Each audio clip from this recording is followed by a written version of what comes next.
y a une autre approche, qui est celle de dire on ne va pas toucher à la molécule, on va prendre des molécules qui sont déjà sur le marché, qui sont classiques, qu'on connaît bien, et on va essayer de modifier la forme galénique pour maîtriser la biodistribution du médicament et pour éventuellement arriver à délivrer ce médicament, par exemple au niveau de la tumeur, et beaucoup moins au niveau des autres organes.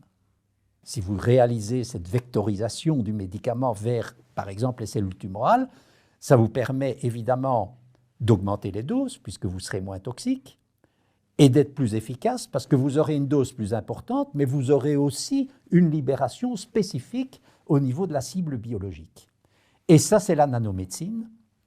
Eh bien, vous devez utiliser des nanovecteurs, qui sont donc des nanotechnologies, donc des particules qui vont avoir des tailles entre quelques dizaines et quelques centaines de nanomètres.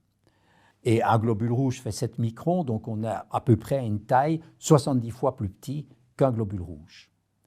Et c'est ça qui va permettre à ces nanomédicaments, donc nanovecteurs plus médicaments encapsulés à l'intérieur, de cibler par exemple une tumeur après administration intraveineuse. Il y a plusieurs générations de nanoparticules. D'accord. La première génération, c'est une particule à base d'un polymère biodégradable, puisque dans mon laboratoire, on a découvert les premières nanoparticules biodégradables, donc injectables à l'homme, qui étaient fabriquées à partir d'une colle chirurgicale qui est en fait un polyalkyl cyanoacrylate. C'est une colle qui était utilisée depuis longtemps en chirurgie. On en a fait des nanoparticules et on a encapsulé dans ces nanoparticules un médicament anticancéreux, la doxorubicine. C'est juste pour vous illustrer, pour vous donner un exemple.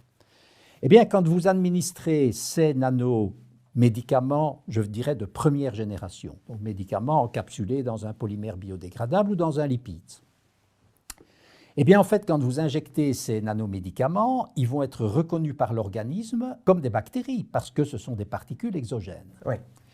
Et donc, vous avez toute une série de protéines plasmatiques, donc du sang, qui vont s'absorber à la surface de ces nanoparticules. Et parmi ces protéines, vous avez ce que l'on appelle des opsonines. Et il se fait que ces opsonines qui sont en surface des particules sont reconnues par des cellules bien précises, qui sont ce que l'on appelle, désolé du terme technique, mais je vais vous expliquer, c'est les macrophages du système réticulo-endothélial. Ce sont surtout les macrophages du foie, les cellules de Kupfer du foie. Et donc, si vous injectez des nanoparticules, eh bien, elles vont aller tout de suite au niveau du foie. Donc, il ne fallait pas être très malin pour se dire, si par exemple j'ai une tumeur hépatique, une tumeur du foie, je vais encapsuler un médicament anticancéreux dans ces nanoparticules et ça va permettre la délivrance de ce médicament anticancéreux au niveau du tissu hépatique, là où se trouve la tumeur. D'accord. Okay. Et on a encapsulé la doxorubicine, qui est donc un médicament anticancéreux, et qui a un inconvénient majeur quand on l'administre sous forme libre, donc non encapsulée, c'est qu'il a une forte toxicité cardiaque. Eh bien, les nanoparticules ne vont pas au niveau cardiaque, mais elles vont au niveau du foie. On n'est pas parfait, parce que les cellules qui vont capter ces nanoparticules, ce sont les macrophages du foie, qu'on appelle les cellules de Kupfer. Et les cellules tumorales sont dans le foie aussi, mais ce n'est pas exactement les mêmes cellules. Mais comme le médicament est comme le nanomédicament, le nanovecteur est biodégradable, il va libérer son médicament dans ces macrophages du foie, et ce médicament ensuite va diffuser dans la tumeur. Donc, vous voyez, ce n'est pas parfait. Oui. Mais on améliore quand même ce qu'on appelle l'index thérapeutique, parce qu'on va concentrer le médicament au niveau de l'organe malade et pas au niveau cardiaque, qui est l'organe, qui est la cible de la toxicité de cette molécule. Mais quand on veut aller ailleurs que dans le foie, qu'est-ce qu'on fait? Et ça, c'est les vecteurs que moi j'appelle de deuxième génération. C'est-à-dire que là, il faut éviter ce phénomène d'opsonisation pour éviter que le nanomédicament aille au niveau du foie. Et comment on peut faire? Eh bien, comment on peut faire? Ça, c'est un petit peu de la chimie. Alors là, on va commencer à faire de la chimie pour vous dire que la chimie est très importante dans le domaine du nanomédicament, parce que d'abord, il faut un polymère biodégradable, donc il faut le synthétiser, ce polymère. Mais ensuite, pour aller ailleurs que dans le foie, il faut empêcher l'opsonisation. Et pour cela, on va greffer à la surface de ces nanoparticules des polymères qu'on appelle des polyéthylène glycols, qui sont des polymères qui sont extrêmement flexibles, qui ont une mobilité moléculaire et qui vont empêcher l'opsonisation. Et donc, après injection de ces nanoparticules, ces particules vont rester beaucoup plus longtemps dans la circulation générale. Si vous voulez cibler des cellules sanguines, par exemple, si vous avez une leucémie, ben, vous allez pouvoir délivrer le médicament déjà dans le bon compartiment. Ouais. Mais ensuite, on a de la chance, parce que quand vous avez un tissu qui est malade, avec une réaction inflammatoire, ce qui est le cas des cancers, ce qui est le cas des maladies infectieuses, ce qui est le cas des maladies auto-immunes, eh bien, la paroi des vaisseaux au niveau de ces tissus, qu'on appelle l'endothélium vasculaire, il est disjoint. C'est-à-dire que, vous savez, la paroi des vaisseaux est formée par des cellules qu'on appelle les cellules endothéliales. Et ces cellules forment une paroi en étant collées les unes contre les autres. Et donc, normalement, les nanoparticules, quand on les injecte en intraveineux, ne peuvent pas diffuser du sang vers le tissu, puisqu'il y a cette paroi. Oui. Mais quand vous avez une tumeur ou une maladie inflammatoire, cette paroi, il y a des trous. Les tumeurs, elles ont une paroi des vaisseaux qui est beaucoup plus perméable. Et donc, si les particules restent plus longtemps dans la circulation générale, dès qu'elles vont rencontrer cette paroi de vaisseau qui est plus perméable, les particules vont extravaser, on appelle ça extravaser, au niveau du tissu tumoral. Et là, comme ce sont des particules et pas des molécules, elles vont rester plus longtemps dans le tissu tumoral.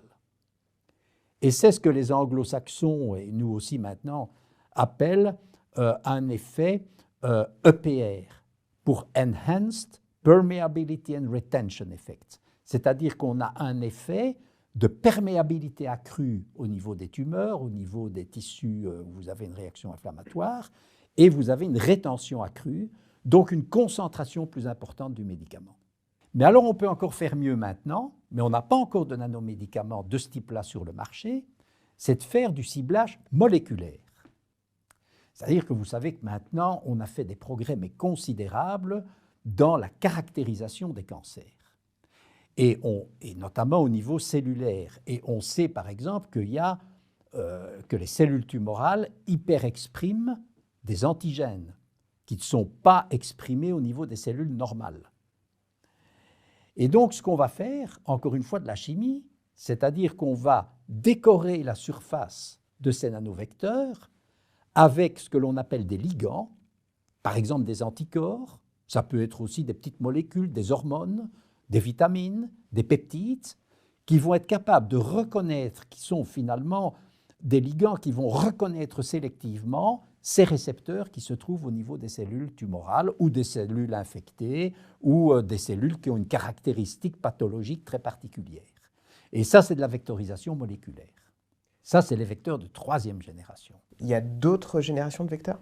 La dernière, c'est les vecteurs de 4e génération, que moi j'appelle, j'essaye de présenter ça comme ça, qui sont plus récentes et qui vont être sensibles à un stimulus endogène ou exogène. Par exemple, je vais vous donner un exemple très simple, on peut synthétiser maintenant des nanoparticules qui vont être sensibles à un champ magnétique. Par exemple, des nanoparticules d'oxyde de fer. On peut y mettre un médicament anticancéreux, un médicament pour traiter une inflammation, un médicament pour traiter une infection, etc. On va injecter ces particules et on va, au niveau de la tumeur, en extracorporel, mettre un champ magnétique extracorporel qui va permettre, quand ces particules arrivent au niveau du champ magnétique, elles vont libérer leurs médicaments. Alors, il faut trouver, évidemment, alors vous pouvez faire ça avec des champs magnétiques oscillants. Là, c'est de la physique, c'est les physiciens qui interviennent là, des champs magnétiques oscillants. Vous pouvez faire ça en utilisant du proche infrarouge qui va diffuser dans les tissus. Et si vous faites une nanoparticule qui va être sensible justement à la lumière, à cette lumière proche infrarouge pour libérer le médicament, vous allez illuminer la tumeur, c'est ce qu'on appelle la photothérapie, et vous allez libérer le médicament au niveau de la tumeur. D'accord. Ou bien vous pourrez utiliser des ultrasons aussi, avec par exemple des particules qui vont exploser sous l'effet des ultrasons à l'endroit où on voudra faire exploser ces particules et donc libérer le médicament. Donc vous voyez, ça c'est les vecteurs de 4e génération qui finalement sont sensibles à un stimulus extracorporel. Pendant de nombreuses années, moi je me suis beaucoup intéressé à l'administration de molécules au niveau cérébral. Et pour ça, il faut passer à travers une barrière qu'on appelle la barrière hémato-encéphalique. Et donc, qui est en fait une barrière endothéliale, donc encore une fois, c'est surtout les petits vaisseaux cérébraux qui sont alors, eux, très imperméables et qui ne permettent pas de faire passer des médicaments au niveau cérébral. Et évidemment, l'idée, ça a été de se dire, mais si on arrive à fabriquer des nanovecteurs qui vont permettre de passer cette barrière hémato-encéphalique, on va pouvoir délivrer des médicaments au niveau du tissu cérébral et donc avoir une activité sur des pathologies cérébrales diverses et variées, par exemple le gliome, qui est un cancer cérébral. Et mon équipe a beaucoup travaillé là-dessus. Et en fait, on s'est rendu compte, première chose, c'est qu'on peut faire passer certains médicaments, mais en très petite quantité. Donc, c'est quand même compliqué, ça reste quand même extrêmement compliqué. Et puis, la deuxième limite, c'est que quand on y réfléchit bien, il faut savoir que ces nanomédicaments, vous allez utiliser des polymères, vous allez utiliser des lipides, il y a une enveloppe. Mais cette enveloppe dans le cerveau, il faut qu'elle se dégrade. Qu'est-ce qu'elle devient dans le cerveau? Il y a quand même des risques de toxicité. Ouais. Il faut savoir que dans l'organisme, vous avez des organes qui métabolisent, c'est-à-dire qui éliminent. C'est le foie, ce sont les reins, mais pas dans le cerveau. Le foie, les reins, ils métabolisent les médicaments, ils éliminent les médicaments par l'urine, par les fesses, mais le cerveau n'a pas cette capacité d'élimination. Donc on va accumuler au niveau du cerveau des particules qui vont se dégrader difficilement, on va avoir de la toxicité. Et donc finalement, on s'est dit, on va penser autrement. Et on va faire l'inverse. On va plutôt encapsuler dans des nanoparticules des médicaments qui ont une toxicité cérébrale et pour lesquels on ne veut pas justement qu'ils passent la barrière hémato-encéphalique. Il faut savoir que libérer des médicaments de manière contrôlée à partir d'une forme pharmaceutique, c'est quelque chose qu'on connaissait depuis longtemps. Ce sont les implants. Vous savez que vous prenez un polymère, vous allez mettre une molécule dans ces polymères, vous injectez par voie sous-cutanée, la molécule va diffuser lentement à travers le polymère et va être libérée pendant 1 mois, 2 mois. C'est ce qu'on appelle des formes à libération prolongée. Donc, on connaît un peu, on sait un peu comment on doit synthétiser des polymères et comment il faut les formuler pour avoir des pores dans la forme pharmaceutique qui va permettre la libération, je dirais, ralentie, très ralentie, un peu ralentie, pas du tout ralentie du médicament. On peut faire la même chose avec des nanoparticules. Dans les nanoparticules, vous pouvez avoir des particules qui vont être plus ou moins poreuses, ou très poreuses, peu poreuses, et donc la diffusion du médicament va se faire très lentement, lentement ou pas du tout lentement. Donc ça, c'est une première chose. Et puis, comme je vous le disais, vous pouvez utiliser aussi des polymères ou des lipides qui sont biodégradables. Et si vous êtes un fin chimiste, vous pouvez même utiliser du matériel vecteur qui va se dégrader uniquement dans la tumeur.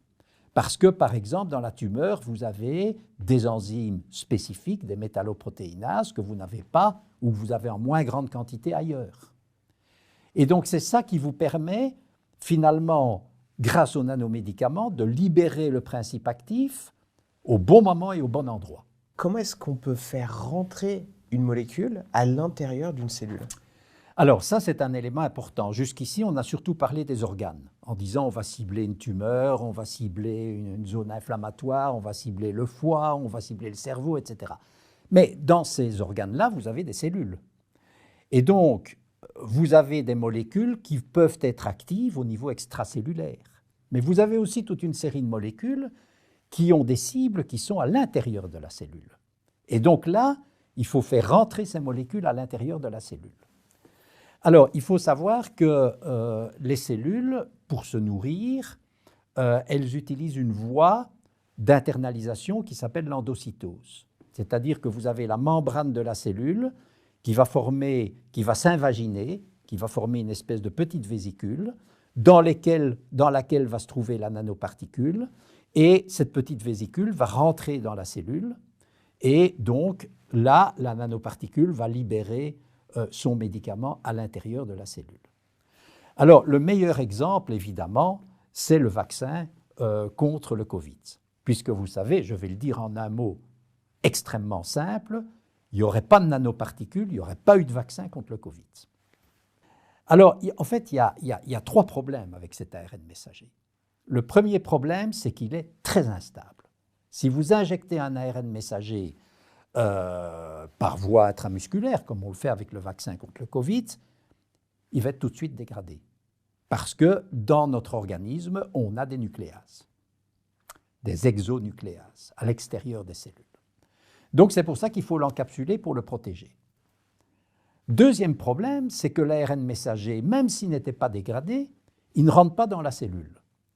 Pourquoi? Vous allez le comprendre facilement, parce que en fait, l'ARN messager, c'est un acide nucléique, il est chargé négativement, parce qu'il y a des groupements phosphates. La membrane cellulaire, elle est chargée négativement. Les charges négatives se repoussent, donc l'ARN ne rentre pas dans les cellules. Et en plus, c'est une macromolécule qui a un poids moléculaire trop élevé pour pouvoir rentrer. Mais sous forme de nanoparticules, vous avez ce phénomène d'endocytose, donc d'invagination de la membrane cellulaire, et ça permet de délivrer finalement à l'intérieur de la cellule la particule avec son contenu en ARN messager. Ça ne suffit pas parce que, en fait, la particule avec son ARN messager va se trouver dans des endosomes. Et là, la traduction en protéines ne peut pas se faire dans les endosomes. Elle se fait dans le cytoplasme cellulaire, où vous avez les ribosomes. Donc, il faut arriver à exporter cette molécule, cet ARN messager, des endosomes vers le cytoplasme cellulaire, pour être traduit sous forme de protéines. Et ça, c'est un type génial qui s'appelle Cullis, qui s'est dit, pour pouvoir faire ça, il faut simplement qu'on ait des nanoparticules qui vont acquérir une charge positive, donc qui vont être chargées positivement à l'intérieur des endosomes, pour faire, le dire d'une manière simple, éclater la membrane endosomale et permettre à cet ARN messager de passer au niveau du cytoplasme cellulaire. Et c'est ça qui a été...